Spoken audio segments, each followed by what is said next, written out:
మహిమ కలుగునుగాక. 107వ కీర్తన 29వ వచనం. ఆయన తుఫాను ఆపివేయగా దాని తరంగములు అణిగిపోయిన. ఆయన తుఫాను ఆపగల శక్తి మంతుడు యేసయ్య. యేసుక్రీస్తు నామములో ప్రార్థన చేస్తే ప్రతి విధమైన సమస్య తొలగిపోతుంది. నమ్మకం ఉండాలి, విశ్వాసం ఉండాలి. దానికి కావలసిన విశ్వాసాన్ని సమృద్ధి చేసుకోవాలి. ఆయన మనతో ఉన్నాడని మీరు తలిస్తే చింతపడరు, బాధపడరు. ఇది భీకరమైన పరిస్థితి, భయంకరమైన పరిస్థితి. ఎవరైనా భయపడవలసిందే. సముద్రం మీద ప్రయాణం చేస్తున్నారు శిష్యులు, వలలు పట్టుకుని వెళ్తున్నారు. అలా వెళ్తుండగా భయంకరమైన తుఫాను, సుడిగుండాలు చుట్టేసింది. చుట్టుముట్టి వేసిన తర్వాత భీకరమైన పరిస్థితులు. అయ్యా మేము చనిపోతున్నాం. ఒకటే గోల. భయం అలాంటిది, భయంకరమైన వాటిది. మనం చిన్న నొప్పితో తట్టుకోలేం, చిన్న బాధతో తట్టుకోలేం. ఇంకా మా పని అయిపోయింది. ఇంక మమ్మల్ని ఎవరు రక్షిస్తారు? ఏంటి పరిస్థితులు? ఒక పక్క కాదు, 4 పక్కల నుంచి సుడిగుండం కొట్టేసినట్టు కొట్టేస్తుంది. తుఫాను, భయంకరమైన అలలు, భయము కలగజేసే, భీతి కలగజేసే అలలు. ఇంకా వాడంతా చుట్టూ తిరిగిపోతుంది. ఏ క్షణంలో మనం మునిగిపోతాం మనకు తెలియదు. అయితే యేసుక్రీస్తు వారు నెమ్మదితో ఉన్నారు, సంతోషంతో ఉన్నారు, నిమ్మళంగా ఉన్నారు, ఆనందంతో ఉన్నారు. అయ్యా అయ్యా అయ్యా మేము చనిపోతున్నాం, మేము చనిపోయే పరిస్థితిలో అని గందరగోళం క్రియేట్ చేస్తున్నారు. అప్పుడు అల్ప విశ్వాసులారా, ఎందుకు మీరు భయపడుతున్నారు? భయం ఎందుకు పడుతున్నారు? నెమ్మదిగా ఉండండి. మీ పనిని మీరు సంపూర్ణంగా చేసినప్పుడు మీరు నెమ్మదిగా ఉండండి అని ఆ తుఫాను ఆపివేసి దాని తరంగాల్ని యేసయ్య అణిచివేశాడు. వాగ్దానం ఆధారం చేసుకోండి. జీవితంలో విశ్వాసంతో సాగిపోతూ ఉండండి. వాగ్దానము మనకి ఉందంటే భయాలుంటాయి. చూడండి, దావీదు తన అభిషేకం ఎలాంటిదంటే, ఒక 5 రాళ్ళు వేరుకుని వెళ్ళి గొల్యోతుని ఏం చేశాడు? కొట్టేశాడు. కొట్టేగానే గొల్యోతు పడిపోగానే పీకి నరికేశాడు. అంటే రోషం ఉండాలండి. ఇక్కడ యేసుక్రీస్తు వారు నెమ్మదితో పడుకున్నారు. విశ్వాసం ఉండాలి. వాగ్దానం ఉందంటే అపాయాలుంటాయి, కష్టాలుంటాయి, భయాలుంటాయి, శ్రమలుంటాయి. యెహోవా కొరకు ఎదురు చూచువారు నూతన బలము పొందుదురు. మీకు నూతన బలం కావాలా? యేసయ్యను ఆశ్రయించండి. ఎమ్మటే మీకు సమాధానం వస్తుంది. మీకు సమాధానం రాగానే మీరు ఉపశమనం పొందుతారు, తృప్తి పొందుతారు.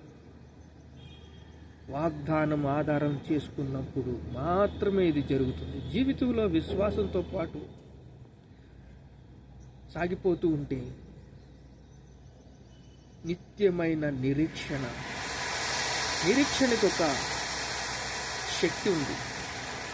పరిశుద్ధాత్మతో మీరు ప్రార్థన చేసినప్పుడు నిరీక్షణకర్తయగు దేవుడు మీకు బలాన్ని ఇస్తాడంట. నిరీక్షణ. చూడండి, ఏలియా చూడండి, 3.5 సంవత్సరాలు వర్షం లేదు, భయంకరమైన ప్రమాదంతో కూడింది, భయము, ఆకలితో చచ్చిపోతున్నారు ప్రజలు. కానీ ఏమింటున్నాడు? మన వర్షం వస్తుందన్నట్టుగా వింటున్నాడు. ఇలా తలకాయ కిందకెట్టుకుని ప్రార్థన చేస్తున్నాడు, ఆత్మలో ప్రార్థన చేస్తున్నాడు. చిన్న మేఘం కనిపించింది. తన శిష్యుని చూడమన్నాడు. చిన్న మేఘం, చిన్న మేఘం, చిన్న మేఘం, చిన్న మేఘం. ప్రార్థన చేస్తున్నాడు. 7 మార్లు ప్రార్థన చేస్తున్నాడు. అంటే 7 మార్లు మళ్ళీ ప్రార్థన చేయాలి, మళ్ళీ ప్రార్థన చేయాలి, మళ్ళీ ప్రార్థన చేయాలి, మళ్ళీ ప్రార్థన చేయాలి. ప్రార్థన మీదే ఆధారపడాలి. ఇక్కడ వాగ్దానాన్ని ఆధారం చేసుకున్న జీవితంలో విశ్వాసంతో సాగిపోతూ ఉన్నప్పుడు ప్రమాదాలు వస్తాయి, తుఫాన్లు వస్తాయి, ఆపదలు వస్తాయి, ఆటంకాలు వస్తాయి, ఇరుకులు వస్తాయి, నిరుత్సాహం పడతారు, బంధకాలు చుట్టుకుపోతాయి, ప్రతి విధమైన దురాత్మ శక్తులు మిమ్మల్ని ఆవరిస్తాయి. అయితే ఆయన తుఫాన్ను ఆపివేసి దాని తరంగములో అణిసివేయ శక్తి గలవాడని ఆయన మీద నమ్మండి, నిరీక్షణ ఉంచండి.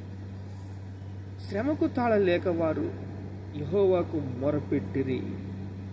ప్రార్థన చేయండి. ఈ ప్రార్థన మిమ్మల్ని బలపరుస్తుంది, మీ ప్రార్థన మిమ్మల్ని స్థిరపరుస్తుంది, మీ ప్రార్థన మిమ్మల్ని సిద్ధపరుస్తుంది, మీ ప్రార్థన మిమ్మల్ని ఉజ్జీవపరుస్తుంది. ఉజ్జీవాన్ని చూడాలనుకుంటున్నారా? మీ ప్రార్థన యెహోవాకు మొరపెట్టండి. ఆయన అప్పుడు ఎలాంటి తుఫానునైనా ఛేదిస్తుంది. నిరీక్షణ ఎలాంటి తుఫానునైనా ఛేదిస్తుంది. శ్రమకు తాళలేక వారు యెహోవాకు మొరపెట్టిరి. వారి ఆపదలో నుండి వారిని విడిపించును. వారి ఆపదలో నుంచి వారిని విడిపించాడు. కష్టకాలం నుంచి విడిపించాడు, బంధకాల నుంచి విడిపించాడు, అప్పుల నుంచి విడిపించాడు, అంధకారం నుంచి విడిపించాడు. ఈరోజు మీరు అప్పుల్లో ఉన్నారా? మీ అప్పులు దేవుడు విడిపించగల శక్తిమంతుడని నమ్మితే మాత్రమే ప్రార్థన చేయి, విశ్వసిస్తేనే ప్రార్థన చేయి. కష్టాలు, బాధలు, కన్నీళ్ళు, ఇరుకులు అన్నీ ఉంటాయి. శ్రమకు తాళలేక వారు యెహోవాకు మొరపెట్టారు. చూడండి, అప్పుడు దాకా భయము, భీతి, భయంకరమైన పరిస్థితులను చూశారు, కానీ యెహోవాకు మొరపెట్టారు. యేసుక్రీస్తుకి మొరపెడితే, యేసుక్రీస్తుని ప్రార్థన చేస్తే, యేసుక్రీస్తుని మీరు ప్రార్థన చేస్తే శ్రమకు తాళలేక, శ్రమ ఎక్కువయ్యే కొలది ప్రార్థన స్పీడ్ పెరుగుద్ది. ఆ స్పీడు ఏం చేస్తుందంటే మిమ్మల్ని బలపరుస్తుంది, మిమ్మల్ని స్థిరపరుస్తుంది, మిమ్మల్ని సిద్ధపరుస్తుంది, మిమ్మల్ని నడిపిస్తుంది. కష్ట సమయంలో దేవుని వైపు తిరిగి నిరీక్షణ పొందారు, ప్రార్థన చేశారు.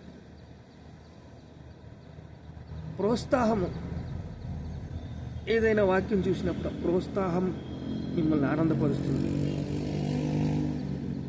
తుఫాను మధ్యలో పరీక్షలు, తుఫానులోని పరీక్షలు దేవుడు పరీక్షిస్తూ ఉంటాడు. నెమ్మదిగా ఉంటాడు, ఆనందంగా ఉంటాడు, సంతోషంగా ఉంటాడు. భయము మిమ్మల్ని ఆవరించినప్పుడు మీరు దేవుని వైపు తిరగాలి. దేవుని వైపు తిరిగినప్పుడు దేవుడు మిమ్మల్ని, ఆయన ప్రేమిస్తున్నాడు కనుక ఆ శ్రమ నుంచి మిమ్మల్ని తప్పిస్తాడు, రక్షణ మీకు అందిస్తాడు. రక్షణ ఈరోజు అవసరం ఎంతో జనానికి. భయములోను, భీతిలోను, కష్టములోను దేవుడు నీవు మెరుగైన జీవితాన్ని పొందుకుంటావేమో అని రక్షణ రక్షణ రక్షణ రక్షణ. ఎందుకంటే కొన్ని సమస్యలు, కొన్ని అప్పులు, కొన్ని ఉద్యోగం లేని పరిస్థితులు, కొన్ని విషయాల్లో రక్షణ పొందుకుంటావేమో అని ఎదురు చూస్తాడు దేవుడు. దేవుడి వైపు తిరుగుతావేమో, మోకాళ్ళు వేస్తావేమో, ప్రార్థన చేస్తావేమో అని దేవుడు పరీక్షిస్తున్నప్పుడు నేడే రక్షణ దినం, ఇదే అనుకూలమైన సమయం. రక్షణ పొందండి. ఎందుకంటే శ్రమకు తట్టుకోలేక వారు యెహోవాకు మొరపెట్టారు. శ్రమకు తట్టుకోలేక వారు యేసుక్రీస్తుని ఆరాధిస్తున్నారు. అలా కొన్ని రోజులు ఆరాధిస్తే మళ్ళీ వదిలేసేలాగా ఉండకూడదు. విశ్వాసం ఎలా ఉండాలి? నమ్మకంగా ఉండాలి. నమ్మకంగా ఉంటే ఆయన యేసుక్రీస్తు యొక్క ప్రేమ ఎలాంటిదంటే క్షమాపణ, పశ్చాత్తాపము, సమస్యలు, బాధలు అన్నిటికీ నివారణ యేసుక్రీస్తు దగ్గర దొరుకుతుంది. శుభవార్త, రక్షణ పొందుకుంటారు. అది మీకు శుభవార్త. వాక్యం వింటే నేడే రక్షణ దినం, ఇదే అనుకూలమైన సమయం. వాక్యం వింటే రక్షించబడతారు.